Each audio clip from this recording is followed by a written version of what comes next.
Magandang araw and welcome po sa pagpapatuloy ng ating pong pag-aaral on the Bible that Jesus read, a study of the Old Testament based on the book by Philip Yancey. Sa ating pong pag-aaral po ngayon, we will be talking about the writings of the prophets.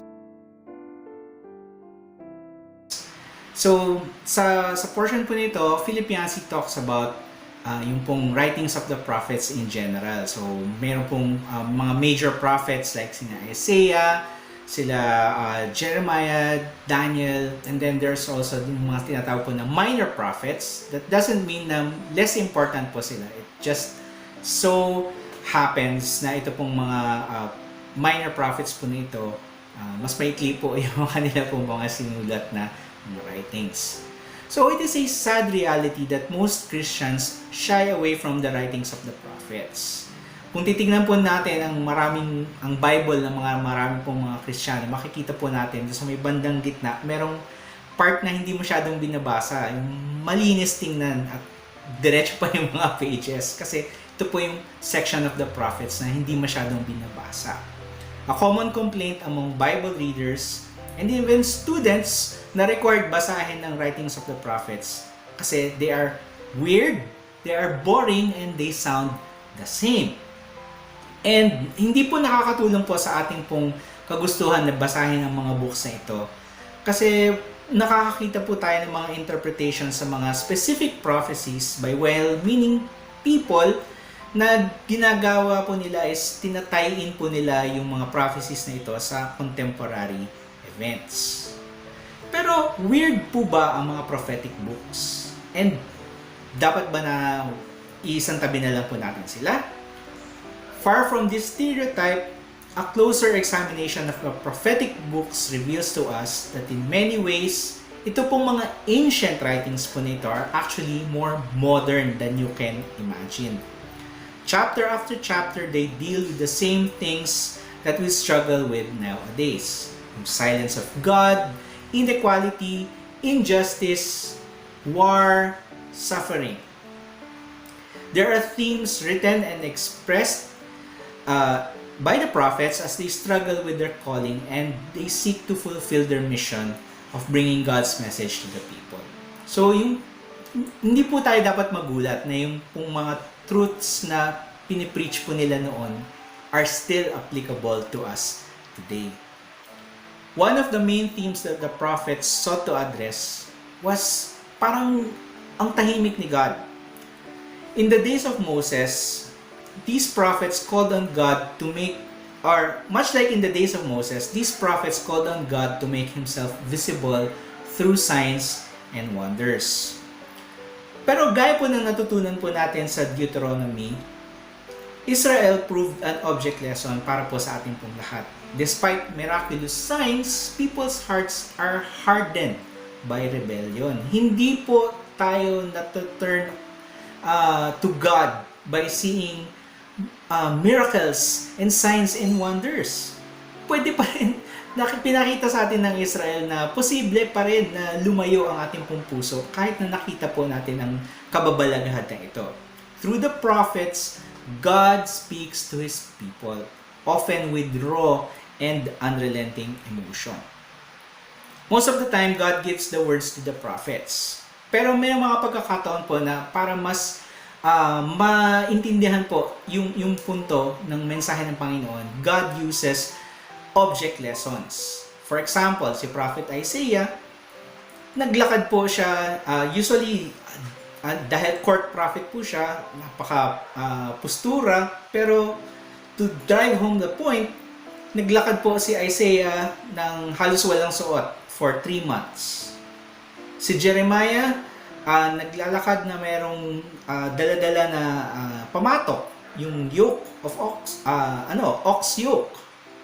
Si Propeta Ezekiel, nakatagilid lang siya, na nakatingin sa isang clay model ng Jerusalem for 3 months din. Walang galawan.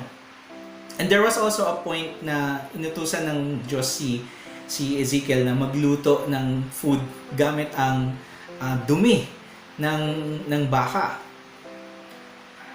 And then, there's also Hosea na inutusan ng Diyos na mag-asawa ka pero kailangan prostitute. In the writings of the prophets, we see not an uncaring and distant God, but an actual person who feels delight, frustration, anger, and pain. Throughout the prophets, God renders judgment on the people He loves, but with much grief and pouring out of a broken heart. Hindi po sadista ang Panginoon na para siyang isang tatay na kailangan niyang disiplinahin yung kanyang anak, pero nasasaktan siya dahil sa iyak nung anak niya nasasaktan. Nasasaktan din po siya sa pagdidisiplina. True enough, the prophetic writings do refer to future events.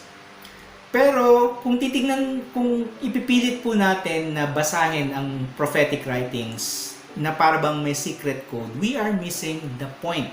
The single most the greatest contribution of these writings to us. The single most compelling reason to read Isaiah, Daniel, Ezekiel, Jonah, and all the other prophets is to get to know God. Hindi po siya isang secret code. Actually, the prophets point us to God. And pinapakilala po sa atin na ito po si God in His most personal and intimate way. The prophetic books are the Bible's most forceful revelation of God's personality. Isa pa pong katotohanan na kailangan po natin matutunan about God is that He is timeless. Hindi po siya nakukulong ng rules of time gaya po natin. Kasi usually, ang pagkakaintindi po natin sa oras is para kang sumasakay sa isang tren na dire-diretso po ang takbo. Kung kailan ka sumakay dun sa tren at kung kailan ka bumaba sa tren, yun po yung inyong lifetime. God, however, can be anywhere on that line. Actually, He holds the line. Siya ang may hawak nung linyang yon. Isang way po para maintindihan po natin, para siyang supervisor na tumitingin sa isang command center. Nakikita niya lahat ng pangyayari in the past, present, and the future, all at the same time. So, kumbaga parang yung mga prophets, through divine revelation, they were given this kind of view. They were seeing time na yung present and the future, the near future and the future, all at the same time. So, hindi nila nakikita kung yung timestamp, kumbaga. So, in this regard, sa view po na ito, yung pinaka-simplest definition po, pwede po nating i-categorize ang prophetic insights into 3 categories, ayon po kay Philip Yancey. First is that yung pong now prophecies. So, these are prophecies that relate primarily to the prophets only. For example, ang Assyria ay they will invade Moab, and yung alliance po ng Israel with Egypt magbabackfire sa kanila. And then the second category is later. These are future events that are well removed from the time of the prophet, but they will be fulfilled later in history. Most of these prophecies yung pong mga referring to Jesus Christ. And then much later, these are the prophecies that seem to still be fulfilled in the future. For example, yung pong the rise of the Antichrist, yung pong worldwide tribulation, etc. So, interpreting prophetic writings to refer to present-day events can be frustrating.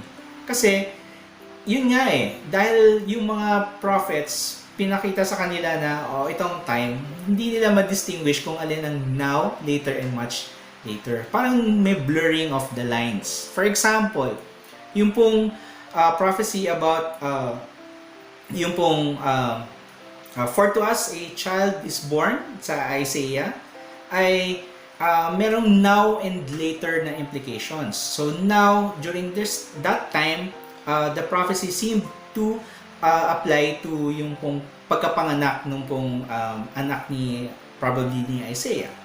And then, suddenly, actually, the verse was actually referring to Jesus. So, while this prophetic device can be confusing, it does give us insight to how God views history. being a timeless being for whom sequence is a minor issue. Hindi po issue sa Panginoon yung pong sequence dahil hindi nga siya bound by time. With such glimpses of the future, the prophets oftentimes spoke of wonders beyond their own time and their understanding of time. In most cases, they spoke of future wonders they could only describe using the words and objects of their day. Dahil nga they were looking far into the future, may mga nakikita silang mga bagay na kaya lang nila i-describe in terms of yung kung ano po yung ginagamit nila sa araw-araw nung panahon po nila. This led to many learned Jewish scholars missing out on the fulfillment of Old Testament prophecies of Jesus. Yung po mga Jewish scholars na ina-anticipate yung pagdating ni Jesus, they were looking for something else. They were looking for a king coming in majesty. Na ito na yung ano. Pero actually, nung pinanganak si Jesus, di ba? Isang baby sa isang humble na sabsaban and in a small town. So, ang pinakamalapit po na illustration po na makikita po natin dito is parang pinangakuan ng isang tatay yung kanyang 5 years old na anak na bibigyan niya ng horse. And then 25 years later, binigyan niya yung anak niya ng Ferrari sports car na may horse din ng isang Ferrari. Tapos yung batang ito, dahil nung malaki na siya, biglang nagtatantrum siya kasi sabi mo horse bakit yun yung binigay mo sa akin? So, di ba? Parang kakaiba. It does not make sense. Parang sasabihin, may karapatan ba yung anak to accuse the father na hindi mo tinupad yung promise mo? Sabi mo, bibigyan mo ako ng horse. Actually, tinupad ng tatay yung kanyang pangako and he even surpassed the original words of the promise. Parang ganun po yung nangyari po kay Jesus. Ito po ay ayon po kay Christopher J.H. Wright sa kanyang sinulat na Knowing Jesus Through the Old Testament. So, in this view, we must say that prophecy works best viewed in reverse. Mas nagme-make sense po ang prophecy kapag po tinignan po natin from the future pabalik. New Testament writers such as Matthew or Paul look back to the Old Testament to demonstrate how Jesus fulfilled the Jewish covenant, even though most people of their time missed the connection. So in this case, when we look at Revelation, we must treat it with caution kasi nagsulat po si John gamit po ang mga terms ng kanyang kapanahunan to describe wonders that were far beyond his time. So we do not know how these things will appear when they come to pass, but we can safely assume that God will fulfill them in a way that surpasses the original promise. So in summary, the writings of the prophets are designed to change us by giving us a view of who God is and His sovereign plan for the future. Hindi po siya isang secret code na kailangan mong i-decode kung ano yung mga secret things na mangyayari in the future. We are totally missing the point if we are looking at the works of the prophets in that way. We may never fully comprehend time from a cosmic point of view, even as we find ourselves overwhelmed by the crushing contradictions of the world. The prophets call us beyond the dark fears of present history to a view of all eternity, to a time when God's reign will fill the earth with light and truth. Binibigyan din po tayo ng prophets ng hope and hinihimok po tayo na kumapit tayo sa paniniwala na ang goodness po ng Panginoon ay nandiyan pa rin, even in the midst of a world that is busy tearing itself apart. Maring hindi natin malaman kung anong mangyayari bukas or even in next year or sa 2035, but we can have a much clearer idea of what God wants to accomplish in our lives right now. By reading the works of the prophets, we can grow in confidence to believe that God can work in our present to do what will make sense only when seen from the future.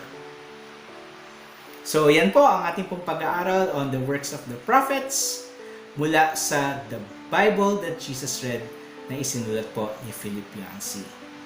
So sa ating pong susunod po na session, we will be wrapping up our study po of the Old Testament and the Bible that Jesus read. God bless you and keep you.